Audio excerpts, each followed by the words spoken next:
अभी तक मैं जो बात कहता था और कई बार मैंने उसको साबित भी किया है कि उत्तर प्रदेश में कानून व्यवस्था सत्ता की चौखटों पे दम तोड़ चुकी है।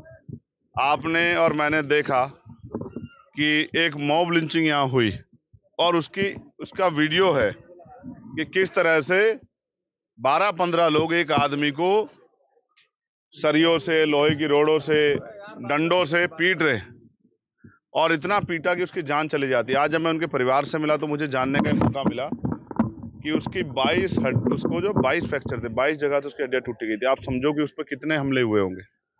और फिर उसको न्याय देने की बजाय जो लोग नामजद हुए उनको गिरफ्तार करने की बजाय अभी 6 से ज्यादा लोग जो हैं जो खुले घूम रहे हैं, अपनी दुकानों पे काम कर रहे हैं, लेकिन पुलिस ने उनको गिरफ्तार नहीं किया। जो कि पुलिस ने, आप समझिए, सरकार में अगर किसी मुसलमान के साथ मॉब लिंचिंग हो या दलित के साथ या पिछड़े वर्ग के साथ, आदिवासी वर्ग के साथ मॉब लिंचिंग हो और पुलिस तत्काल कार्रवाई करे तो कार्रवाई आप समझिए इतनी जेन्युइन होगी कि सब कुछ जांच परख के किया जाएगा, किसी का भी नाम फालतू ना हो जाए।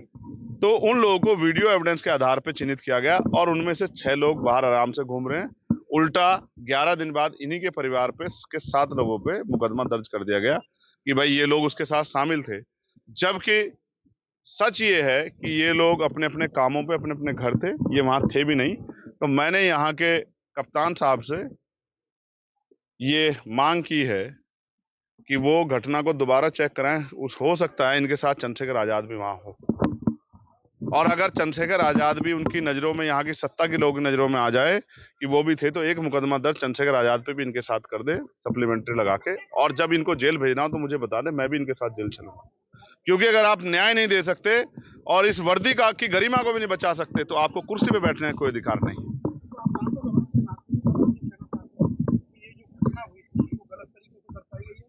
घटना तो पुलिस ने सही तरीके दर्शाई। क्या आपने एफआईआर नहीं पढ़ी कि मॉब लिंचिंग हुई है? लेकिन उसके बाद 11 दिन बाद जो मुकदमा हुआ, 11 दिन बाद सत्ता के संरक्षण में, सत्ता के दबाव में जो मुकदमा हुआ, वो कई जनता के से दूर छिपा हुआ थोड़ा ही है। वो तो सबके सामने है कि वो मुकदमा किसके दबाव में हुआ। और अगर सही घटना थी तो पुलिस ने पहले दिन, दूसरे दिन, तीसरे दिन, चौथे दिन, 5वें दिन मुकदमा क्यों नहीं दर्ज किया? 11वें दिन मुकदमा दर्ज करने का मतलब ये है कि कुछ लोगों को, सत्ता में बैठे कुछ लोगों ने इतना दबाव दिया कि हमारे अधिकारी जो है उनके आगे कमजोर पड़ गए और वो संविधान की रक्षा नहीं कर पाए। वो अपने जो उन्होंने संकल्प लिया था, प्रतिज्ञा की थी, उसकी रक्षा नहीं कर पाए। उन्होंने एक झूठा मुकदमा जो है दर्ज कर दिया। मैं उनसे मांग करूंगा कि इस झूठे मुकदमे को खारिज किया जाए, खत्म किया जाए, और जो आरोपी हैं जो अभी खुलेआम घूम रहे हैं उनको जो है गिरफ्तार करके जेल भेजा जाए। आप क्या करेंगे? मैंने बता दिया है कि अगर सड़कों से हमारी बात नहीं सुनी जाएगी तो हम पार्लियामेंट में इस मामले को उठाएंगे, और अगर पार्लियामेंट भी नहीं सुनेगा या पार्लियामेंट इस बात को स्टेट इश्यू के थ्रू या किसी और उससे मोड़ने का प्रयास करेगा तो हम लखनऊ में जाके डीजीपी से, प्रमुख सचिव से, मुख्यमंत्री से जाके उनके सामने कागज रखेंगे और उनसे पूछेंगे कि क्या यही है आपका सबका साथ सबका विकास वाली सरकार का सच? ये बहुत जल्द होगा। आप अपने आप देखना है कि बहुत जल्द आपको होता दिखाई देगा, क्योंकि लोगों को मरने के लिए नहीं छोड़ सकते हैं। एक और ऐसा ही केस जो है घटना, वो मलखान सिंह की भी जो है बताई जा रही है। आप ये देखो, भीड़ को अगर छूट दी जाएगी तो ऐसे तो कल कोई पकड़ के मुझे भी पीट पीट के मार देगा, क्योंकि मैं तो बहुत लोगों की आंखों में किरकिरी हो गया हूँ। जब मैं अन्याय के खिलाफ आवाज उठाता हूँ दमदार तरीके से, तो जो लोग अन्याय करते हैं उनको जेल जाना पड़ता है, उन पर मुसीबतें आती है, तो वो तो किसी दिन भीड़ से पकड़ के मेरी भी पीट के हत्या कर देंगे।